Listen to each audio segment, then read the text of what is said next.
வாழ்க வளமுடன். ஹாய் சகோஸ்.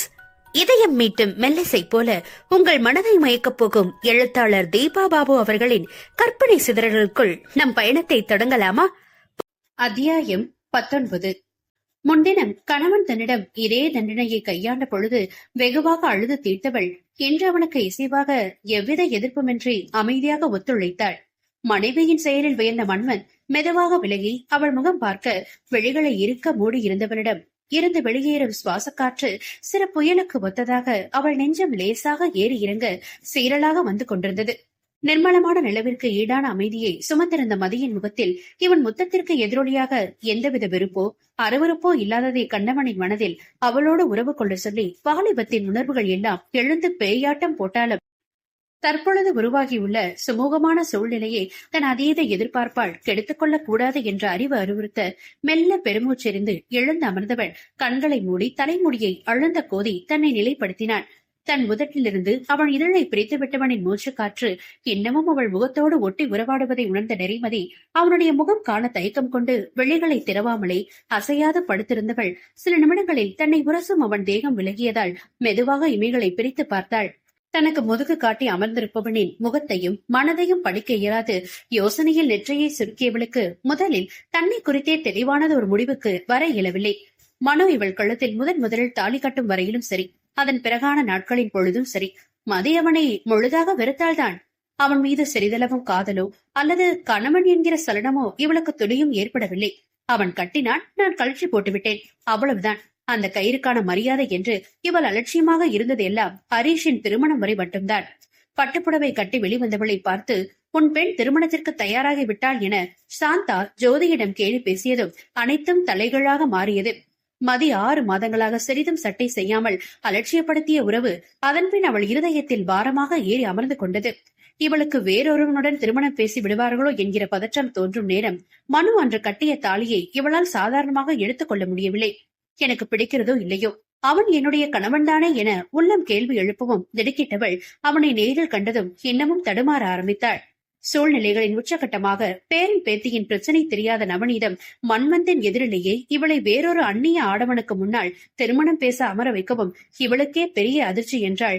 அதைவிட அந்நேரத்தில் அவன் நாற்காலியிலிருந்து வேகமாக வெகுண்டு எழுந்தது இவள் இதயத்தை இன்னமும் பதறச் செய்தது.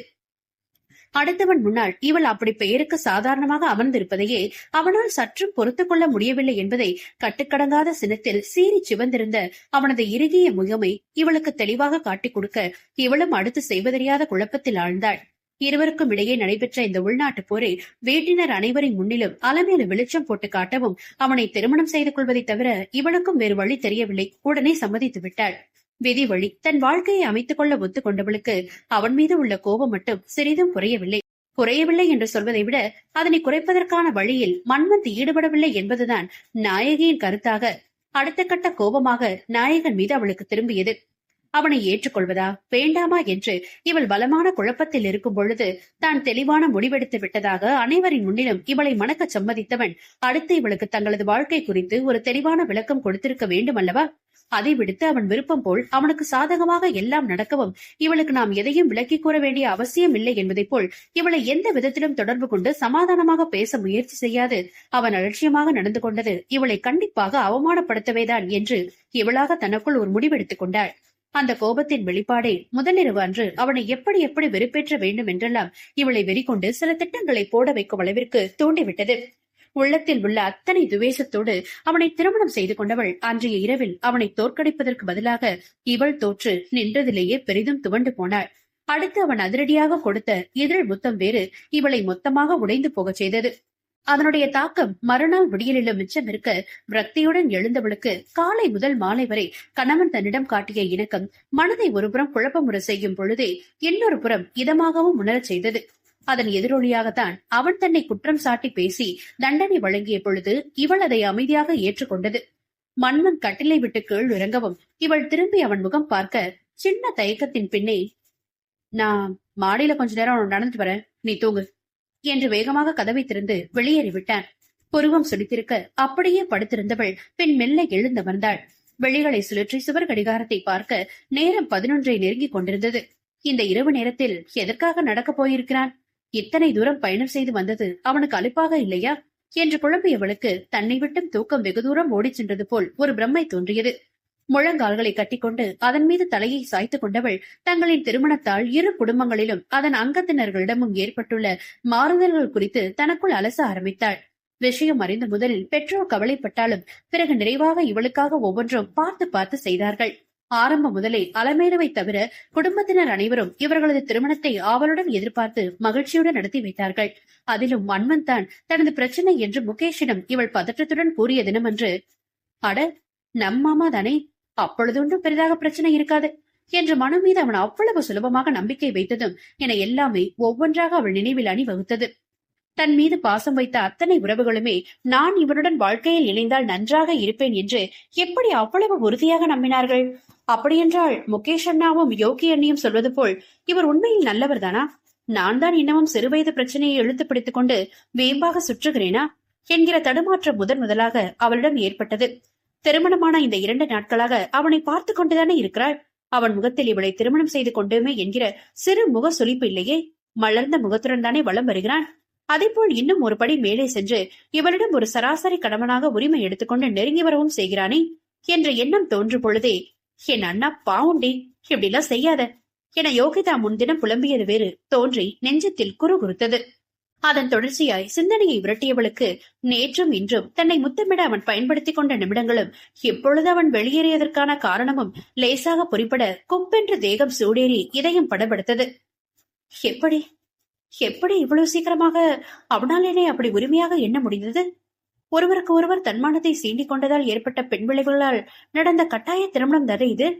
எனக்கு அவனிடம் இது போன்ற கணவன் என்கிற இணக்கம் எதுவும் தோன்றாத பொழுது அவனுக்கு மட்டும் எப்படி அது தோன்றும்? ஒருவேளை ஆண்கள் சூழ்நிலைக்கு ஏற்றவாறு எதிரும் சட்டென்று தங்களை சுலபமாக பொருத்திக் கொள்வார்களா? கிளிக் என்ற கதவு திறக்கும் ஓசையில் இவள் பட்டென்று சுருண்டு படுத்து அவசரமாக வெளிகளை மூடிக்கொண்டாள். அறையின் உள்ளே வந்த மன்மத் மனைவி உறங்குவதை கவனித்துவிட்டு விளக்கை அணைத்தவன் 1/2 மணி நேரமாக கால் வலிக்க நடந்ததில் ஓய்ந்து போய் படுக்கையில் சரிந்து விழிகளை மூடினான்.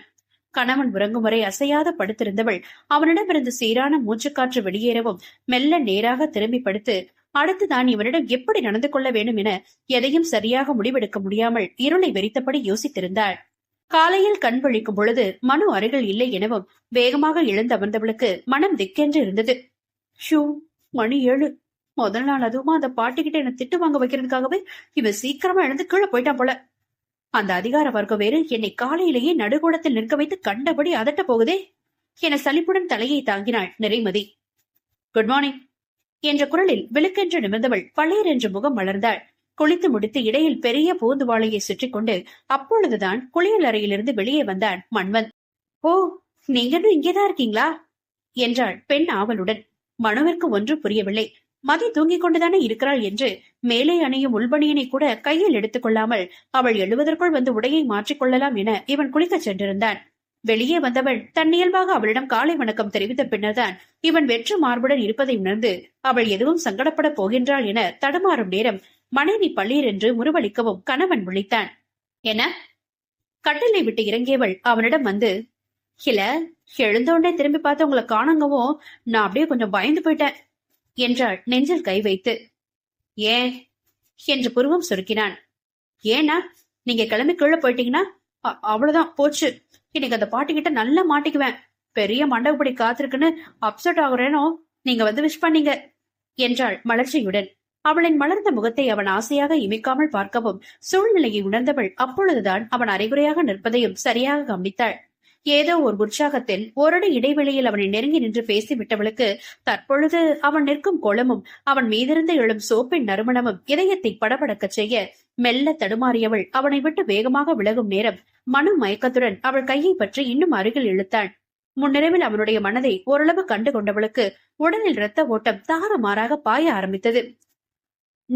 நான் சீக்கிரமா குளிச்சுட்டு வந்துடுறேன். கீழே போனமே பாட்டி நேரமாச்சுன்னு அப்புறம் ஏதாச்சும் திட்டுவாங்க. அவன் பிடியிலிருந்து கையை உருவிக்கொள்ள முயன்றபடி படபடப்பாக முணுமுணுத்தவளின் முகத்தை உற்று பார்த்தவன் சட்டென்று அவள் கையை விட்டான்.